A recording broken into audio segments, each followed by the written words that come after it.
नमस्कार, माझं नाव संकेत.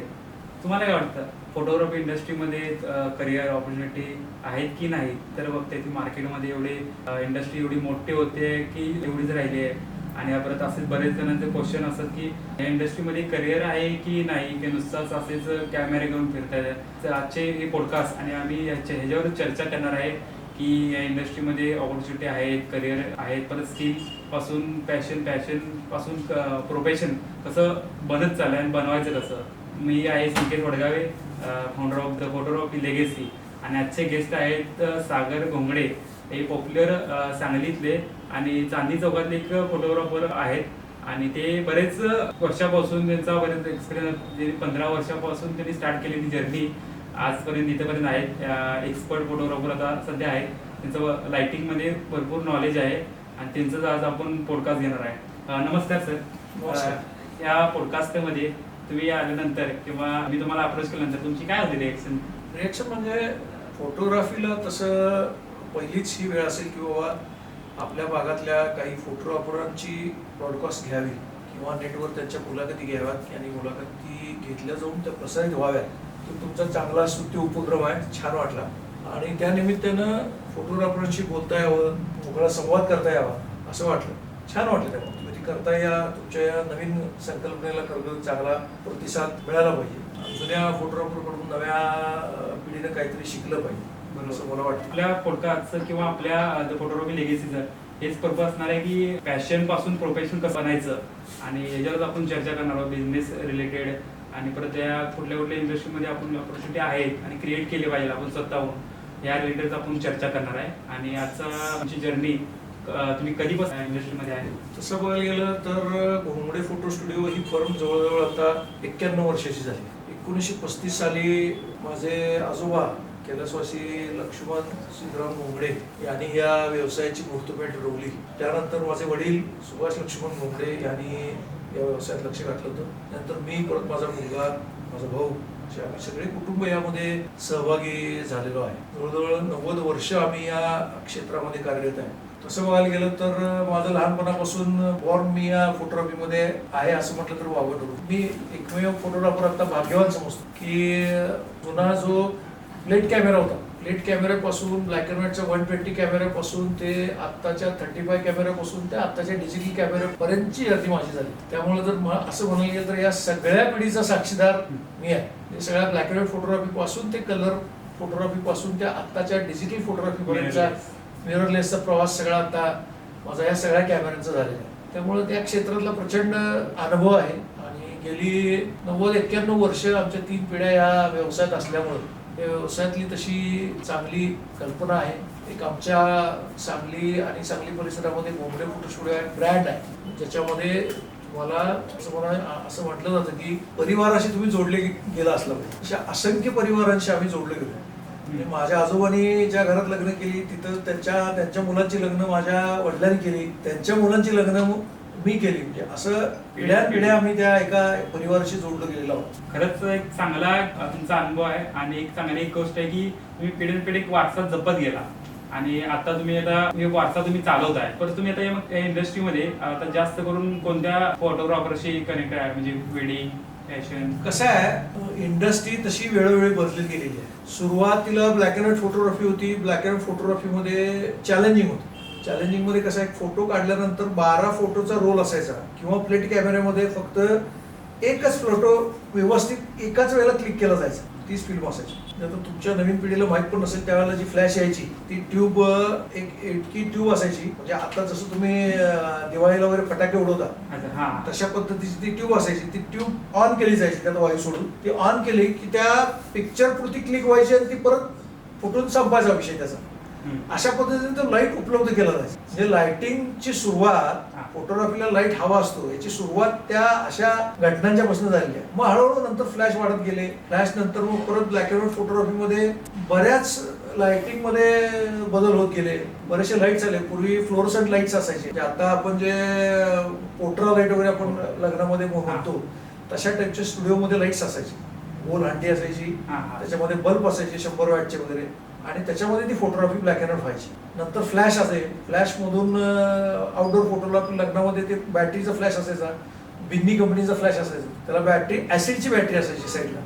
Okay. ऍसिडची battery घेऊन अशी ती फ्लॅश असायची. तर जुन्या लोकांना माहित असेल की आमच्या हार्बर्ट रोडला जो भोंगडे फोटो स्टुडिओ होता हा. त्याच्या बाहेर आमचा एक सिम्बॉल होता. त्या सिम्बॉल मध्ये ती अशी गन होती, तशी ती गन असायची. आणि नंतर मग तो हळूहळू प्रवास तो बदलत गेलं. युग जसं बदलत गेलं तसं तसं तसं तसं त्याच्या त्या फ्लॅशच्या चांगल्या क्वालिटीच्या फ्लॅश आल्या, चांगल्या क्वालिटीच्या लाईट्स आल्या. आत्ताची पिढी मी भाग्यवान समजते. आम्हाला 12-120च्या फिल्म मध्ये लग्नाचा फोटो काढायला लागायचे.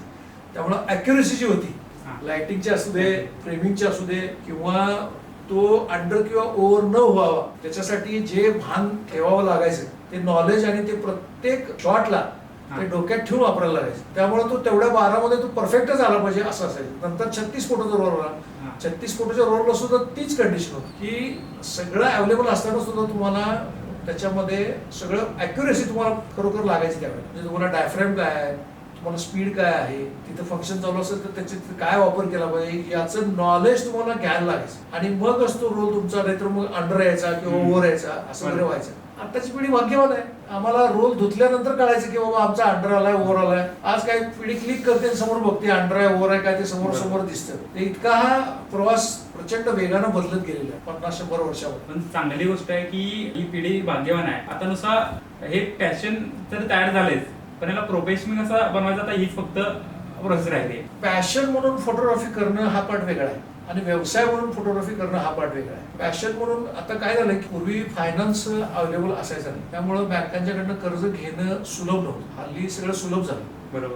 वेगवेगळे फायनान्स कंपन्या आहेत, त्या फायनान्स कंपन्यांकडून तुम्हाला हवा तो कॅमेरा मिळतो, हवेल्या वस्तू घ्यायला मिळतात. त्यामुळे पॅशन म्हणून फोटोग्राफी करणाऱ्यांचं प्रमाण वाढलंय, त्याच्यामध्येच प्रोफेशनलचं प्रमाण वाढलंय. मग काही काही लोक व्यवसाय करून, पुण्यामध्ये काही अशा व्यक्ती आहेत ज्या स्वतः नोकरी करतात आणि पॅशन म्हणून फोटोग्राफी करतात आणि ते व्यवसाय म्हणून पण हळूहळू करतात.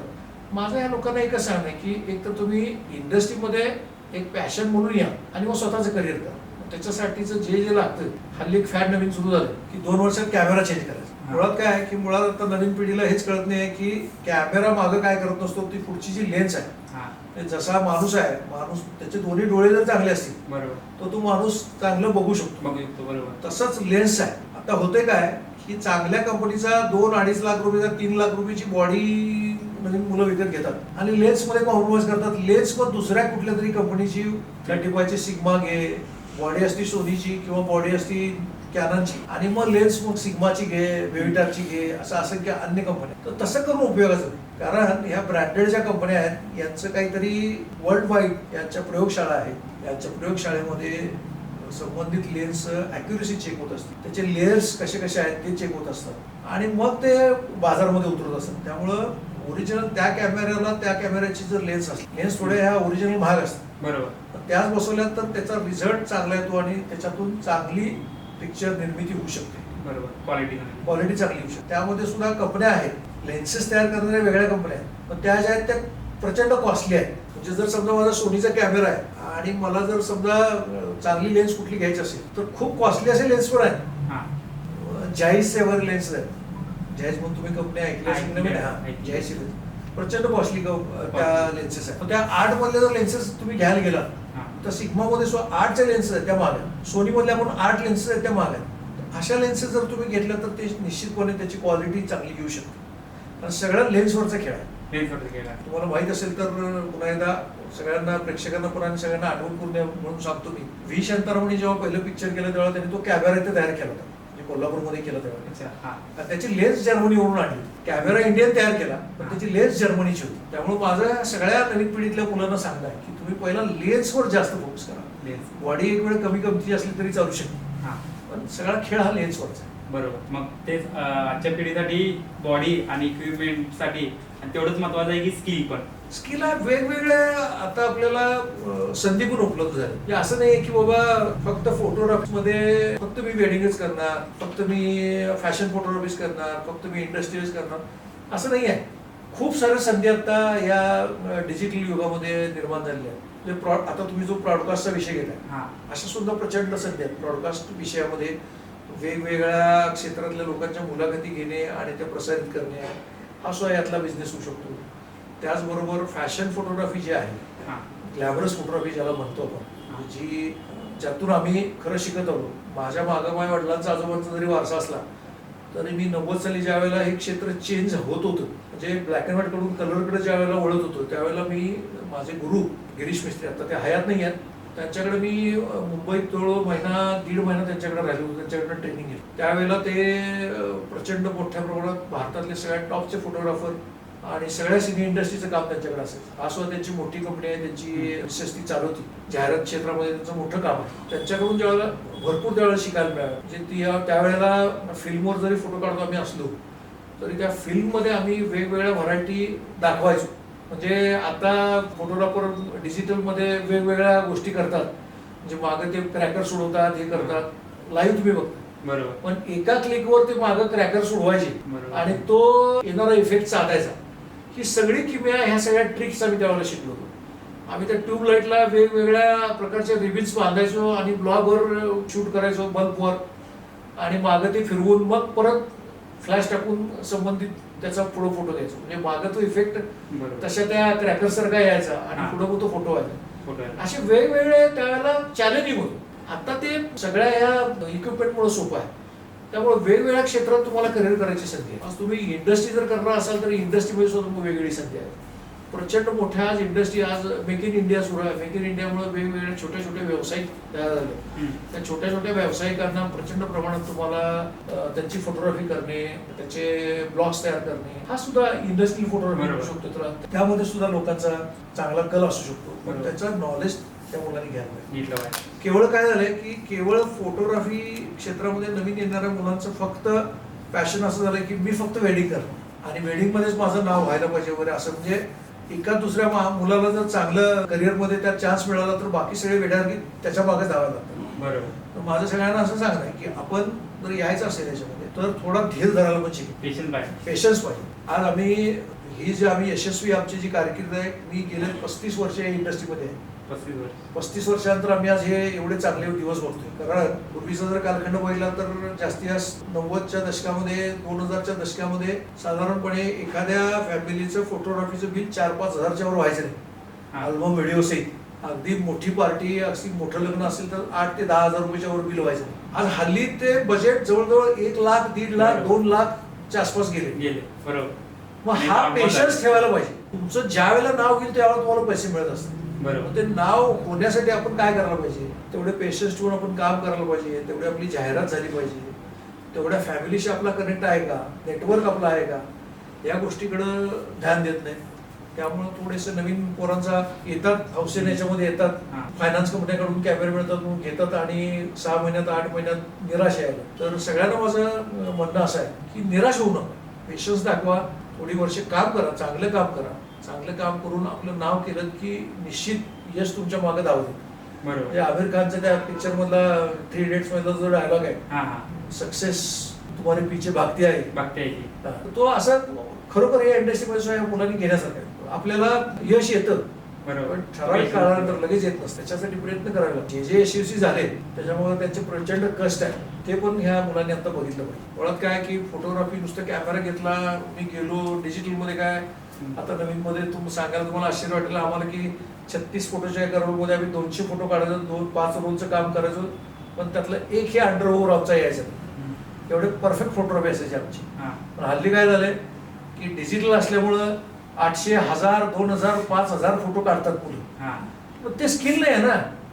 800 फोटो तुम्ही काढल्यानंतर त्यातले 10 फोटो जर तुम्ही चांगले येत असतील आणि त्यातले 50 फोटो मधले 10 फोटो तुम्ही सिलेक्ट करून देत असाल तर कुठलाही नवशिका फोटोग्राफर त्याच्या हातात कॅमेरा दिला की त्याचे 10 फोटो चांगले येतीलच की. बरोबर. 500 फोटो काढल्यानंतर असं करायला नाही पाहिजे. शेवटी हे काढतात पण त्या कॅमेऱ्याचं सुद्धा शटर काउंट होतो, त्याच्यामध्ये शटरची डॅमेज होतं. या गोष्टी सुद्धा नवीन मुलांनी खरं म्हणजे दक्षता घेतली पाहिजे आणि त्यातून काहीतरी बोध घेऊन त्यांनी काम केलं पाहिजे असं मला वाटतं. अनेक फोटोग्राफर मध्ये मी बघतोय त्यांना असं लवकर फर्स्ट क्लायंट किंवा त्यांना लवकर अप्रोच करता येत नाही किंवा त्यांचा सेल्फ कॉन्फिडन्स कमी असतोय. त्या रिलेटेड जर बोलायचं झालं, तुमचा त्या पार्टीशी रेपो कसा आहे, कनेक्शन कसं आहे आणि मूळ काय, आपली व्हॅल्यू आपण वाढवायला लागते. मला पण हाच पॉइंट की आपण स्वतःची व्हॅल्यू इम्प्रुव्हमेंट केली पाहिजे. जसं मी फोटोग्राफर आहे म्हणून नाही झाला, पण स्वतःला म्हटलं पाहिजे की मी प्रोफेशनल फोटोग्राफर आहे, म्हणजे एक अभिमानाने म्हटलं पाहिजे. प्रोफेशनल म्हटलं की मग त्या सगळ्या गोष्टी आल्या फोटोग्राफर. आणि ह्याच्यामध्ये काही इथिक्स असतात, ते इथिक्स आपण कायम जपले पाहिजे. एखाद्या पार्टीशी आपण संलग्न झालो, मुळात काय आहे, त्या पार्टीशी समरस झालं पाहिजे. हे कशासाठी, तर ज्या वेळेला त्या क्लायंटशी तुम्ही समरस होता त्याच वेळेला त्या क्लायंटचे सगळे इमोशन्स तुम्ही टिपू शकता, असं माझं मत आहे. बरोबर. इमोशनल इमोशन तुम्ही जर टिपले नाहीत त्याच्यामध्ये Capture. तुमच्या त्या फोटोग्राफीमध्ये तुमचे जर इमोशन्स टिपले गेले नाहीत तर त्या अल्बमला काही अर्थ नसतो. खूप सारे इव्हेंट्स असतात जे मुलगा मुलगी घरातून निघाल्यापासूनचे इमोशनल इव्हेंट्स असतात. मग ती टिपायची तुमची क्षमता पाहिजे, ती तुमची नजर पाहिजे की समोर काय घडायला मी काय घेतोय. सगळे शूट तर ऑलरेडी करतच राहतात, पण एखादा शॉट त्याच्यामध्ये असा असतो की ते इमोशन तुमचा टिपता येणार असतो आणि तो महत्वाचा टिपता आला पाहिजे. आणि त्याच्यासाठी तुम्हाला तेवढं समरस होता आलं पाहिजे त्या पार्टी, तेवढा तुमचा रेपो पाहिजे. आणि तुम्ही जर पार्टीला किंमत दिली तर पार्टी सुद्धा तुम्हाला किंमत देईल. आणि आपण आपलं ब्रँड व्हॅल्यू कशी वाढवायची आपल्या आपण ठरवायला लागतं. बरोबर. तुम्ही जर तुमचा ब्रँड व्हॅल्यू व्यवस्थित ठेवलात, तुमचा रेपो व्यवस्थित ठेवलात, तुमचे व्यवहार व्यवस्थित ठेवलात पार्टी बरोबरचे, तर सगळ्या गोष्टी आपसूक सरळ होतात, असं माझं म्हणणं आहे. बरोबर. आजचा एक फोटोग्राफरसाठी खूप महत्वाचा एक हे आहे, मेसेज आहे की तुमचा पेशन्स खूप इम्पॉर्टंट आहे. तुम्ही जेवढं शक्य आहे, आता तुम्ही बिगिनर असाल किंवा आता तुम्ही स्टार्टिंग करणार आहात, तुमचे जेवढे चांगले पेशन्स असतात ना तेवढे तुम्हाला ते लर्निंग देतात. तुमच्याकडे पेशन्स शिकणंच अनुभव शेवटी काय आहे. हे आता नवीन नवीन मुलं वेगवेगळ्या, समजा आता भारतीय विद्यापीठाचं एक फोटोग्राफीचं इन्स्टिट्यूट आहे, पुण्यातले इन्स्टिट्यूट आहे. बरेचसे म्हणजे जर तुम्ही फोटोग्राफी इन्स्टिट्यूट म्हणून जर स्क्रोल करायला गेलात सोशल मीडियावर, भरपूर सारे येतात. तिथं काय बेसिक शिकवलं जाते. बरोबर. पण ऍक्च्युली तुम्ही अनुभवातच तयार होता. अनुभव हाच तुम्हाला महत्वाचा असतो. वेगवेगळ्या इव्हेंट्स मध्ये काम केल्यानंतर वेगवेगळ्या ठिकाणचं लाइटिंग कसं करायचं हा पहिला मुळात आपल्याला प्रश्न कळाला पाहिजे. हे लाइटिंग फक्त तुम्हाला ज्या वेळेला फोटोग्राफीच्या तुम्ही एखाद्या इंडस्ट्रीमध्ये शिकायला जाता, एखाद्या स्कूलमध्ये शिकायला जाता, त्यावेळेला तिथलं लाइटिंग बेसिक केलेलं असतं. जसं आपण म्हणतो की नाही, फोटोग्राफीमध्ये वेडिंग फोटोग्राफी ही प्रचंड अवघड आहे. वेडिंग फोटोग्राफी वाटत असेल सोपं, खरं अवघड आहे असं माझं मत आहे. त्याचं कारण काय, इंडस्ट्रियल फोटोग्राफी असेल, सिनेमॅटिक फोटोग्राफी असेल, सिनेमामध्ये त्याच्यामध्ये तुम्हाला शॉर्ट रिटेक करायला येतं. इथं रिटेक नसतो. इथं एखादी मुलगी आता नवरदेवाला हार घालायला तर तुम्हाला रिटेक करता येत नाही. किंवा तिथं जी पूजा चालू असते त्या पूजेमध्ये ते शॉर्ट घ्या. त्यामुळं हे तसं चॅलेंजिंग वर्क आहे. मग त्यामुळे तुम्हाला त्याचा अभ्यास पाहिजे. म्हणजे कुठल्या वेळेला कुठला शॉट कसा घ्यायचा किंवा काय घ्यायचा याचं नॉलेज. आणि मेन म्हणजे आधी आपण तयारी पाहिजे की समजा आता उद्या हार घातल्यानंतर समजा विधी होणार आहे, त्या विधीसाठी लाइटिंग काय असायला पाहिजे, तिथे मंडप आहे का काय आहे, मंडप असेल तर हॉल आहे का मंडप आहे, मंडप असेल तर त्या मंडपाला कलरचं कापड कुठलं आहे. समजा आउटडोअरला असेल तर तिथं व्हाईट कापड नसेल, रेड कापड असेल तर रेड रिफ्लेक्शन त्यांच्या चेहऱ्यावर येत राहतं आणि तेच तुमचं शूट होतं. पण ते कमी करण्यासाठी सुद्धा आता नवीन कॅमेऱ्यामध्ये ते फीचर्स आलेले आहेत. म्हणून म्हटलं की त्या लाइटिंगचा मुळात तुम्हाला अभ्यास पाहिजे. इथं काय व्हायला आहे, काय किंवा काय होणार आहे, कुठल्या अँगलनं मी घेतल्यानंतर तिथं कुठला लाईट मला चांगला मिळणार प्रॉपर, याचं नॉलेज पाहिजे. सुदैवानं काय झालं, आज नवीन पिढीमधली 80% मुलं फोटो काढतात, व्हिडिओ करतात आणि इतके सारे ऑप्शन्स तुम्हाला प्रीमियर मध्ये आणि फोटोशॉप मध्ये आलेले आहेत की त्यातून तुम्हाला लाइटिंग कमी जास्त करता येतं, अंडर ओव्हर करता येतं. हे सगळं ऑप्शन्स आल्यामुळे नाही लाइटिंगच्या नॉलेज कडे दुर्लक्ष करायला, असं माझं म्हणणं. ते नॉलेज प्लस आपण आता तुम्ही म्हटला की अगोदर लग्नाच्या अगोदरच आपण सगळा अभ्यास केला पाहिजे. हे सगळ्या गोष्टी आपण एका शूटच्या अगोदर केलाच पाहिजे. म्हणजे वेडिंगचा असो या कोणत्याही दुसऱ्या गोष्टी असो, मुळात अभ्यास आपण प्रत्येक प्रोफेशन मध्ये केलाच पाहिजे. नुसतं कॉलेजमध्ये किंवा शाळेमध्येच नाही तर रिअल लाईफ मध्ये प्रॅक्टिकल जेव्हा आपण उतरतो तेव्हा आधी असा अभ्यास केला पाहिजे की जेणेकरून कुठल्या कुठल्या शक्य जर प्रॉब्लेम येणार आहेत त्या अगोदर प्रॉब्लेमचा स्टडी केला पाहिजे. गमतीचा भाग सांगतो मी तुम्हाला, जे सांगितलं ना मगाशी, मी ज्या वेळेला गिरीश मिस्त्रींच्याकडे फोटोग्राफी शिकायला गेलो त्यांनी पहिल्या दिवशी आमच्या हातामध्ये एक बुक दिलं. त्या बुकमध्ये माझ्याकडे आहे इथं सुद्धा, त्या बुकमध्ये पोर्ट्रेट फोटोसाठी लाइटिंग कशा कोणकोणत्या पद्धतीच्या असतात, रेमरंट लाइटिंग कुठलं, मिरर लाइटिंग कुठलं, कुठल्या कुठल्या पोजेसला कुठलं लाइटिंग द्यायचं असते, अशी एक पुस्तक दिलं. आणि जवळजवळ ते 16 पानाचं पुस्तक होतं. आणि 3 दिवस फक्त त्या पुस्तकावर चर्चा आमची दिवसभर व्हायची. म्हणजे काय, म्हणजे स्टुडिओ फोटोग्राफी किंवा आता वेडिंग मध्ये सुद्धा मुलींचे वेगवेगळे फोटो काढतात, मुलांचे वेगळे फोटो, मॉडेल डे फोटो काढत असतात. सोयी सुविधा इतक्या असल्यामुळे ते फोटो काढत असतात. पण तिकडं लोकांचं ध्यान नाही आहे, कुठल्या गोष्टीकडे नाही आहे. तर त्या फोटोग्राफरला त्याचा सेन्स इतका पाहिजे, कुठल्या अँगलनं हा माणूस चांगला दिसतो किंवा ही मुलगी चांगली दिसते किंवा कुठल्या अँगलनं मी फोटो घेतल्यानंतर हा फोटो चांगला येऊ शकतो, याचा सेन्स आणि याचं नॉलेज पाहिजे. एक लक्षात घ्या, प्रत्येक मनुष्य सुंदर आहे जर तो सुंदर नसता तो आरशासमोर जाऊन उभारला नसता. आरशासमोर जाऊन उभारतो याचा अर्थ प्रत्येक माणूस सुंदर आहे, फक्त त्याच्याकडे बघायचा आपला अँगल आपण चेंज केला. बरोबर. म्हणजे कोणत्या अँगलनं तो चांगला दिसू शकेल, म्हणजे कोणत्या अँगलनं तुमची फोटोग्राफी चांगली होऊ शकते याचा सेन्स जर त्या फोटोग्राफरला असेल तर त्याची फोटोग्राफी निश्चित चांगली. त्याच्यासाठी तो अभ्यास करा. म्हणून मी तुम्हाला म्हटलं की मगाशी उदाहरण देताना म्हटलं की 3 दिवस आम्ही त्या गोष्टी फक्त 3 दिवस 3 सत्र म्हणजे सकाळी 10ला आमचं सुरू व्हायचं ते संध्याकाळी 5-5:30 पर्यंत चालायचो. टोटल सत्र मध्ये जेवणाचा ब्रेक आणि 2 चहाचे ब्रेक असायचे. दिवसभर 3 दिवस आम्ही केवळ त्या विषयावर चर्चा करू. 18 पानी पुस्तकावर. हे जे नॉलेज आहे कुठल्या अँगलला काय चांगलं दिसतं हे कळायला तुम्हाला अभ्यासच करायला लागतो. एखाद्या व्यक्तीचा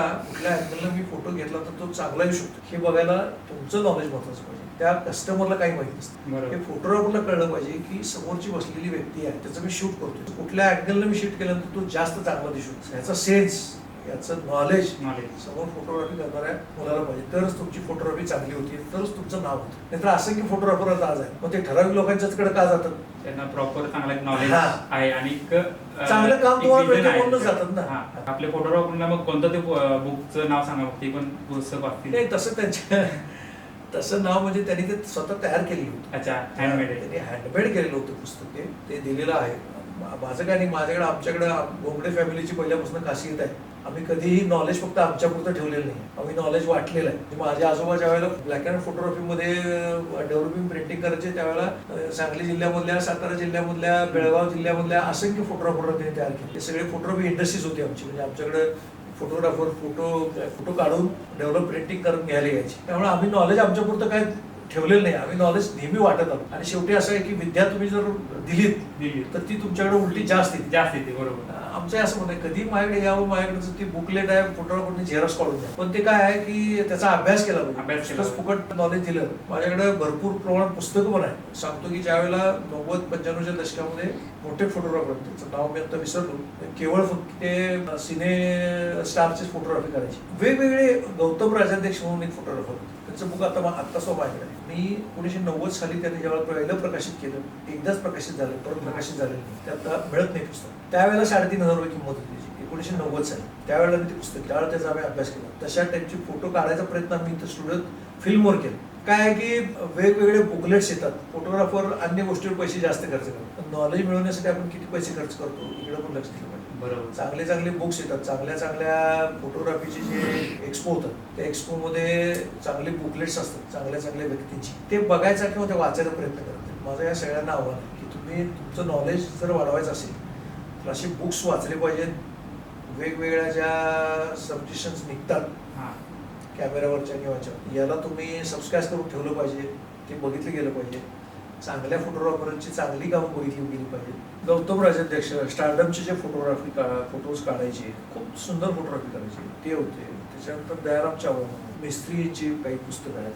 अशी पुस्तकाचं नॉलेज वाचून घ्यायला पाहिजे, बघितलं पाहिजे. त्याच्यामध्ये त्यांनी काय लायटिंग वापरली किंवा काय वापरली, काय क्रिएटिव्हिटी केली ते बघितलं पाहिजे. बऱ्याचशा आता नवीन फाल्गुनी फाल्गुनी शहा असं काहीतरी तिचं नाव आहे. जस्ट आता 4 वर्षापूर्वी ती पण गिरीश मिस्त्रींची स्टुडंट आहे आणि तिनं बेबी शूटवर प्रचंड मोठं काम केलं. मुंबईतली एक गिरीश मिस्त्रींची स्टुडंट आहे, तिनं पण खूप मोठं काम केलं. अशा सगळ्यांची कामं म्हणजे इव्हन सांगायला वाटतं की औरंगाबाद सारख्या सिटीमध्ये कुलकर्णी नावाच्या फोटोग्राफरनी लहान मुलांच्या बेबी शूटवर प्रचंड चांगलं काम केलं. ब्लॉसम फोटोग्राफी म्हणून अशा लोकांची उदाहरणं घेतली गेली पाहिजे. त्यांच्याकडे जाऊन नॉलेज घेतलं पाहिजे, बघितलं पाहिजे, शिकलं पाहिजे. मग आजचे जे युथ फोटोग्राफर आहेत किंवा बिगिनर फोटोग्राफर आहेत, मग त्यांनी काय केलं पाहिजे चांगल्या प्रकारे प्रोफेशनल फोटोग्राफर यशस्वी पूर्णपणे होईल? मुळात एक गोष्ट आहे की तुमच्याकडे इक्विपमेंट्स चांगले पाहिजे, चांगल्या लेन्सेस पाहिजेत, चांगल्या लाइटिंगसाठीचे तुमच्याकडे लाईट्स चांगले पाहिजेत. त्याच्यानंतर तुम्ही नॉलेज शेअरिंग केलं पाहिजे आणि मुळात कायम तुम्ही विद्यार्थी दशात असलं पाहिजे असं मला वाटतं. की कितीही वय जरी झालं तरी विषयावरचा अभ्यास करत राहावे. कायम इतकं सोपं झालंय आता हल्ली. पूर्वी एखाद्या गोष्टीवर जर तुम्ही काम करायचं ठरवलं, एखादा शॉट घ्यायचं ठरवलं तर 10 ठिकाणावरनं फोन करून रेफरन्सेस घ्यायला पाहिजे. आज एका क्लिकमध्ये आपल्याला युट्यूबवर, इन्स्टावर सगळं मिळतं. हे बघायला पाहिजे वारंवार. नवीन इफेक्ट्स काय आहेत, नवीन कलर डिरेक्शन्स काय आहेत, याचं नॉलेज आपलं अपडेट नेहमी असलं पाहिजे असं मला वाटतं. हे जर असेल तर संधी प्रचंड आता निर्माण झालेली आहे. केवळ वेडिंगमध्ये आपण मर्यादित राहून चालणार नाही. वेडिंग आहे, इंडस्ट्री फोटोग्राफी आहे, ब्रॉडकास्ट आहे, मुलाखती आहेत, त्याच्यानंतर बेबी शूट आहे, त्याच्यानंतर लहान मुलांची इंडस्ट्री प्रचंड मोठी झालेली आहे. ते तुम्हाला सांगायला आश्चर्य वाटेल की पुण्यातले एक फोटोग्राफर आहेत, केवळ फॅमिली फोटोचा व्यवसाय करतो. केवळ फॅमिली फोटोज काढतात, फक्त फॅमिलीज फोटो. एकाच पॉइंट स्टुडिओमध्ये त्यांना त्यांच्याकडे एक महिन्याची अपॉइंटमेंट आधी बुक असते. केवळ 2 फोटो काढतात फॅमिलीचे आणि ते व्यवस्थित चांगल्या अगदी आपल्या मॅट फिनिशचे कॅनव्हास मोडवर करून प्रिंटिंग करून देतात. एका फोटोला 15,000 रुपये चार्ज. एकाच कॅटेगरीवरून ते फक्त तेच करतात, दुसरं काही करत नाही. अशी आपली आयडेंटिटी आपल्याला म्हणून जाईल का की माझं केवळ याच्यामध्येच माझं आयडेंटिटी मी वेगळी करू शकतो. प्रचंड फास्ट जग झालंय, प्रचंड मेहनत घेण्यासारखं झालं. तुम्ही परवा जर बघितलं असं की तेंडल्या पिक्चर आहे आपल्या शिराळा तालुक्यातल्या काही मुलांनी रेग्युलर आपल्या ह्या साध्या कॅमेरावर शूट करून काढलं. अशा प्रचंड संधी आहेत. त्या संधी कुठे कुठे त्या शोधता आल्या पाहिजे. हा, सांगलीतली बरीचशी मुलं आता मुंबईत पुण्यात जाऊन काम करतात, हे फोटोग्राफीमध्ये काम करतात. अशा संधी भरपूर आहेत. त्याच्यासाठी पेशन्स पाहिजे, थांबायची तयारी पाहिजे आणि तेवढं थांबून तेवढं कष्ट घ्यायची तयारी पाहिजे. त्याच्यामध्ये एक आहे की कष्ट घ्यायला पाहिजे, थांबायला पाहिजे, नॉलेज वाढवलं पाहिजे, इन्व्हेस्टमेंट्स महत्वाचा विषय आहे. घोडं सगळं तट्टे होतं की माझ्याकडे नॉलेज असतं, कष्ट करायची तयारी असते. आता हल्लीची नवीन पोरं प्रचंड चांगलं काम करतात. मी खरंच नवीन पोरांना ॲप्रिशिएट करतो, खूप सुंदर काम करतात. पण त्यांच्याकडं एक असतं की पेशन्स नाही आहे. दुसरं फायनान्शियल कंडिशन. त्या दोन्हीचा जर मेळ साधता आला तर तुम्हाला निश्चितपणे यशस्वी होता येईल. एक तुम्हाला खरंच एक सांगण्याबद्दल माझ्याकडनं पण एक सांगू इच्छित आहे. पेशन्स, नॉलेज आणि तुम्हाला ती करण्याची जिद्द ही असली पाहिजे. कारण की लगेचच या इंडस्ट्रीमध्ये आलाय आणि लगेच तुम्हाला सक्सेस भेटेल असं काय नाही. म्हणजे आपल्या इंडस्ट्री सोडून कुठल्या इंडस्ट्रीमध्ये लगेच जातोय आणि लगेच पैसा कमवतोय असं नाही. आणि दुसरं तुम्ही पॉईंट बोलला की तो एका कुठल्या तर कॅटेगरीवरून, आता तुम्ही एक्झाम्पल दिलं की फॅमिली फोटो, कोणत्या तरी एका फॅमिली फोटो किंवा एखाद्या कॅटेगरीमध्ये उतरून ते अशामध्ये एक आयडेंटिटी तयार करायची स्वतःची. एकाच फील्डमध्ये राहून हा फॅमिली फोटो हाच असं एक आयडेंटिटी झाली पाहिजे. खरंच खूप खूप धन्यवाद या द फोटोग्राफी लेगसी या चॅनलवर तुम्ही येऊन चांगल्या प्रकारे जे यूथ फोटोग्राफर्सना एक चांगला मेसेज दिला आणि तुमचा एक्सपिरियन्स आणि तुमची स्ट्रगल म्हणजे खरंच एक अप्रिशिएट सारखे आहे. आणि तुम्ही एक पिढ्यानपिढ्या जुन्या कॅमेरा, रोल कॅमेरा याच्यामध्ये आधीपासून आता मिररलेस कॅमेऱ्यापर्यंत ही जर्नी तुम्ही बघितलाय आणि स्वतः अनुभवलाय. खूप खूप धन्यवाद. तर आजच्या फोटोग्राफर तुम्हाला सांगायची इच्छुक आहे की एकदा नक्की घोंगडे फोटो स्टुडिओमध्ये नक्की सरांसोबत एकदा भेटा आणि तुम्हाला नॉलेज असे एवढे भरपूर देतील, आजच्या पेक्षाही भरपूर देतील. फक्त तुम्ही एकदा जाऊन भेटा, जेणेकरून तुम्ही नॉलेज गेन करू शकता आणि परत तुमची जर्नीला स्टार्ट करू शकता. 1-2 शब्द फक्त सांगा की द फोटोग्राफी लेगसी बद्दल. खूप चांगला फोटोग्राफी लेगसीमधून आपण प्रयत्न करत आहात. वेगवेगळ्या छायाचित्रकारांच्या मुलाखती घेऊन आपण नवीन मुलांसाठी एक चांगलं चॅनल उपलब्ध करून देत आहे असं मला वाटते. अशीच आपली पण प्रगती व्हावी एवढ्या शुभेच्छा देतो. सगळ्यांना धन्यवाद.